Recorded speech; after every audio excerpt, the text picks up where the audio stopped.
Yo, what is going on, you guys? It's your boy Coop back at it again with another absolute banger. We have UFC Fight Night Abu Dhabi. It is Ankalaev versus Guskov. They're blue for some reason. We got the blue FC once again. And yeah, I mean, without further ado, we're going to get into it. Shout out Guskov for being able to jump in on short notice. You know, could be a big win for him.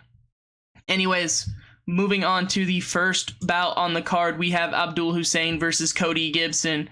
Honestly, Cody Gibson is a lot bigger than Abdul Hussein, but I think that the grappling is going to be a bit too much for Cody Gibson here. I think Abdul Hussein is going to control him a lot if it does come to the grappling, and I think that he's going to get a decision.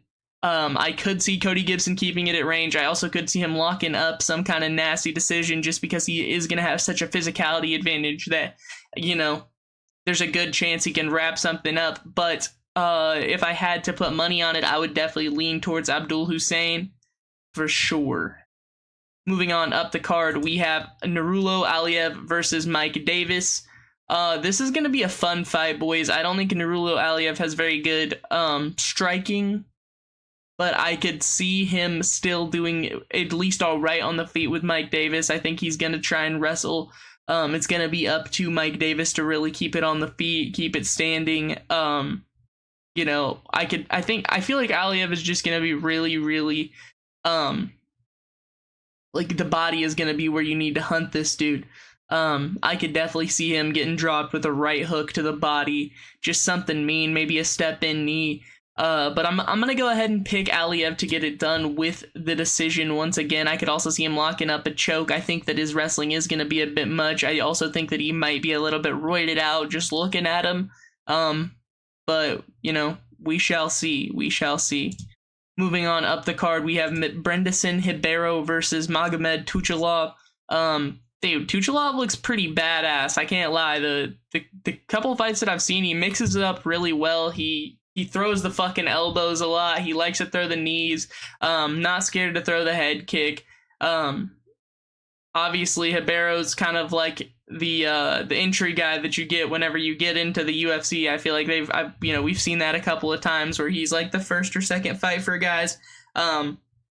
He's strong. He definitely will try and impose his will, but I think that Tuchalov is going to be a bit too much for him in the skill department.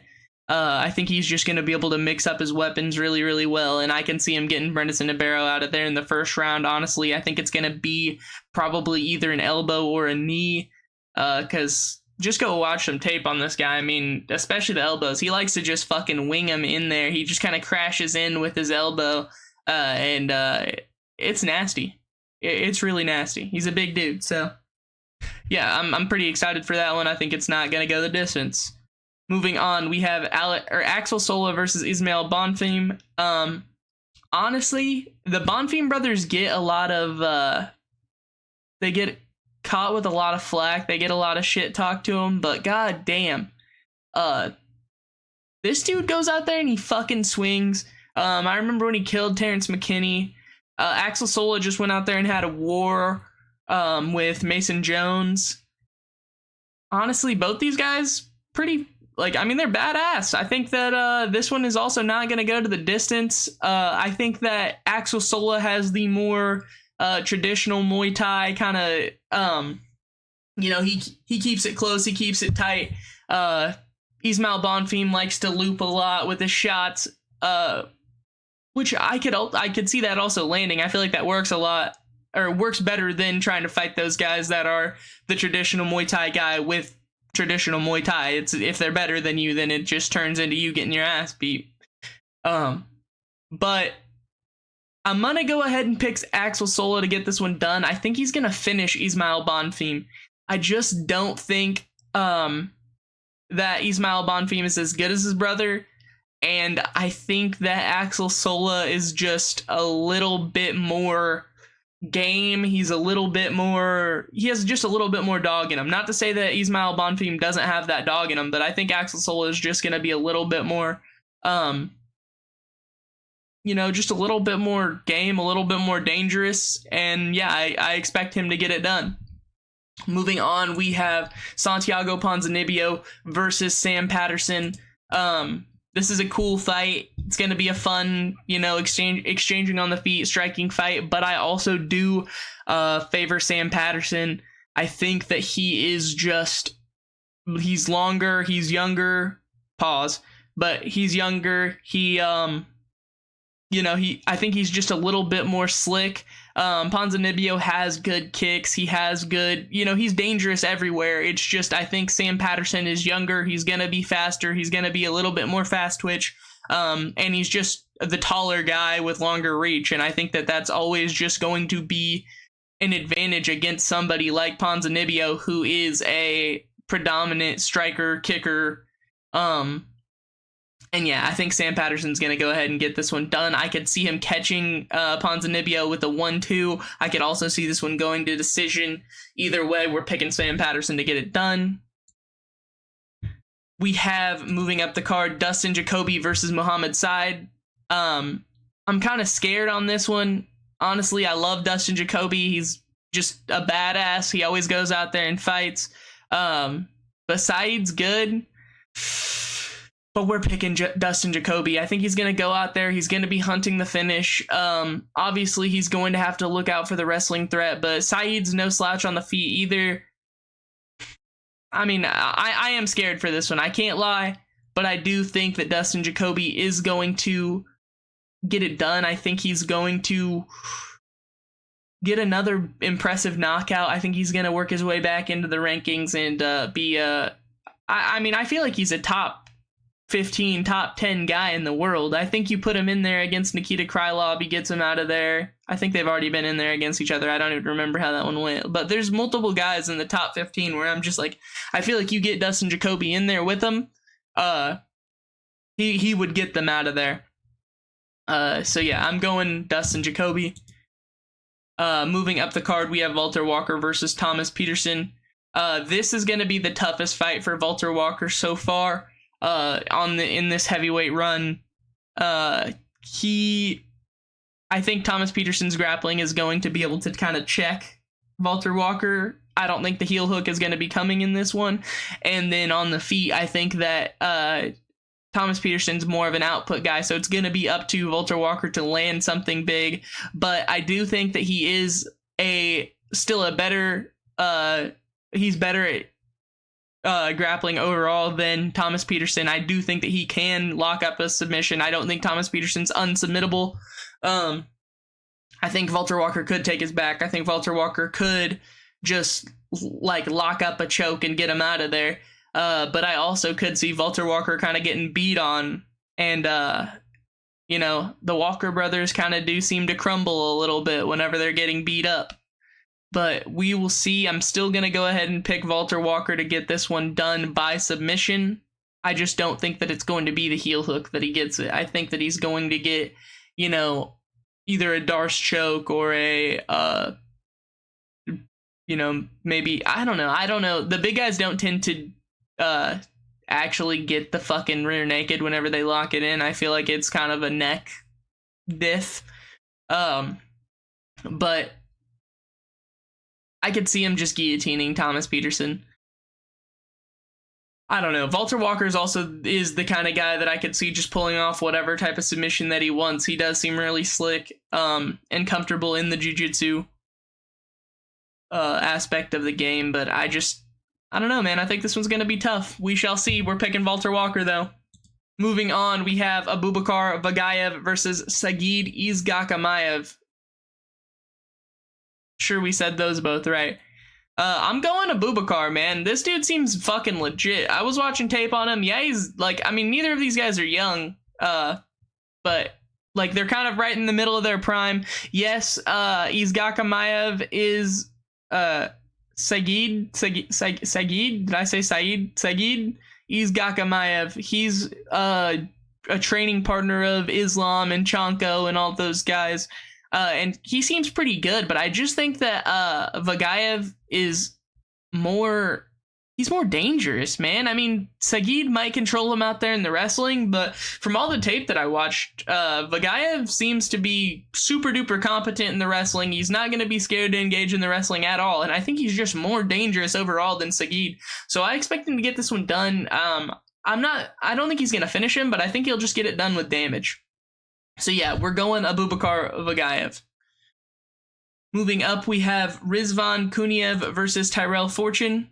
We're going Rizvan Kuniev. He had a pretty decent fight with Curtis Blades. He didn't look bad, and that's all I really need to see that's all I really need to see to understand that he is at least a top 15-ish heavyweight in the world.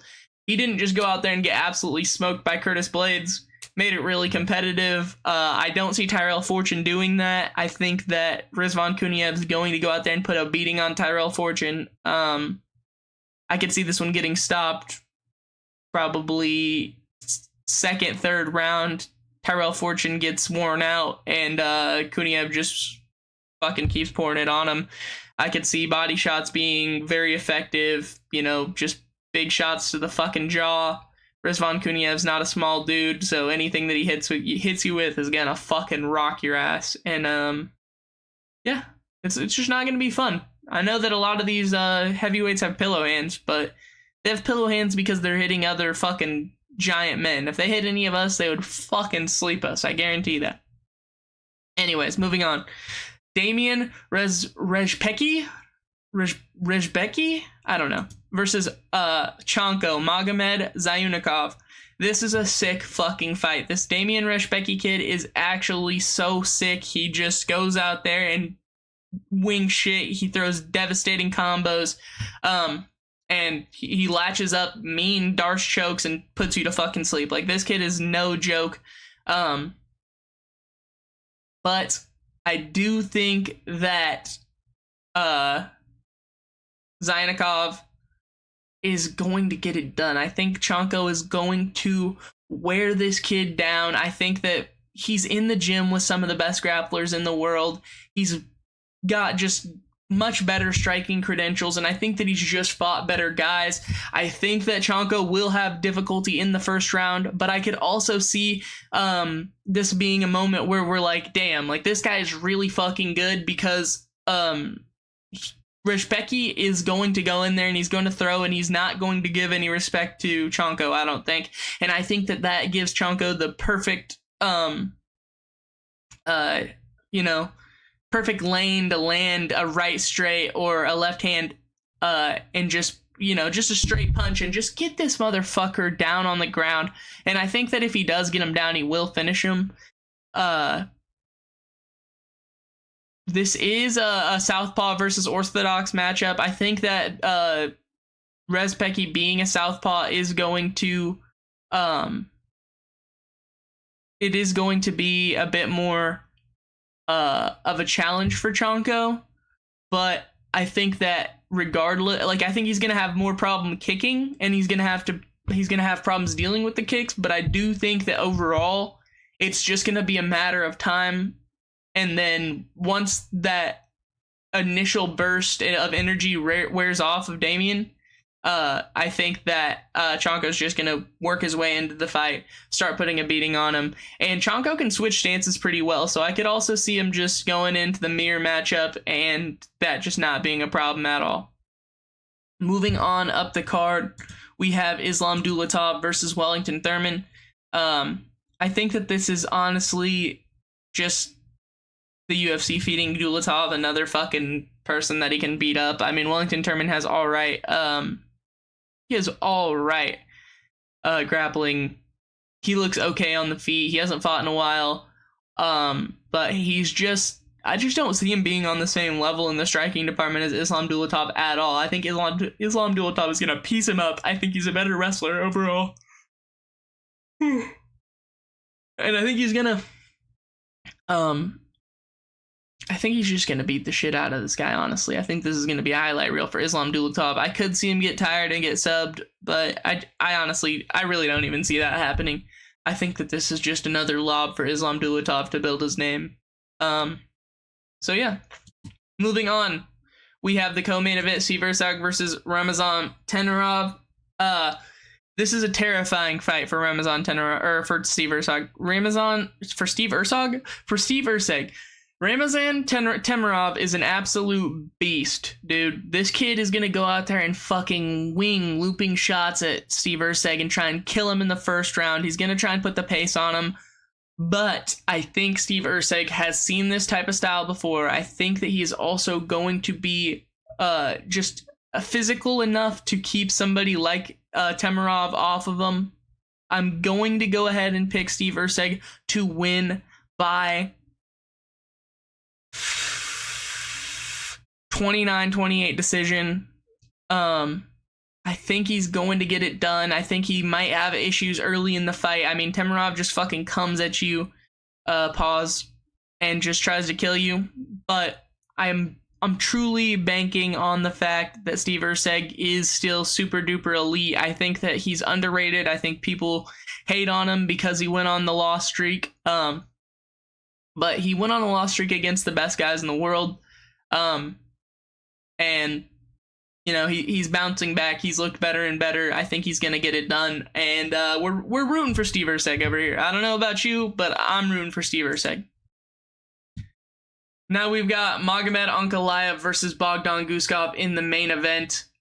This is a fucking sick matchup, guys. A lot of people like to hate on Big Ank because he beat Pereira, but he's a sick striker. He goes out there, he fucking wings it.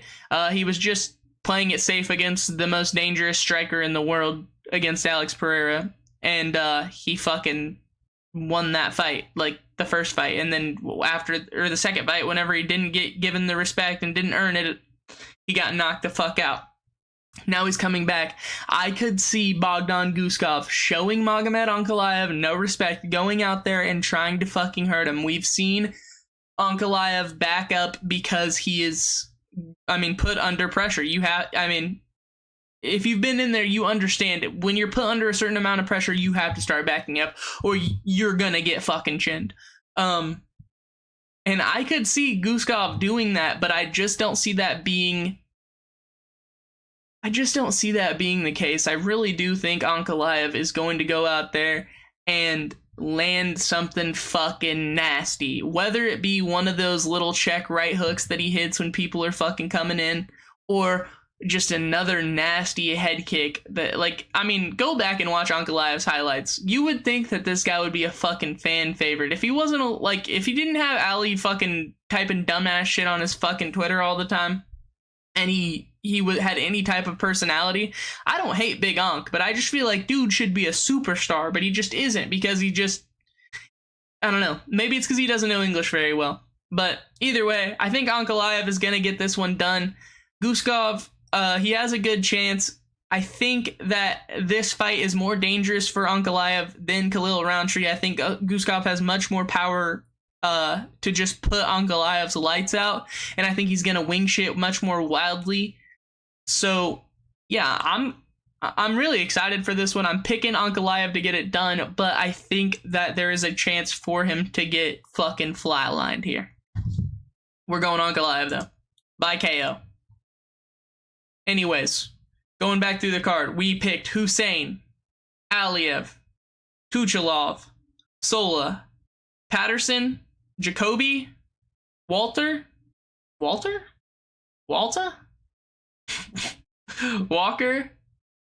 Vagayev, Rizvan Kuniev, Chanko, Dulatov, Steve Erceg, Jesus fucking Christ, and Magomed Ankalaev. Those are my picks for this week's UFC card. Please remember to leave a like, subscribe, and comment on the video. Love y'all. Peace.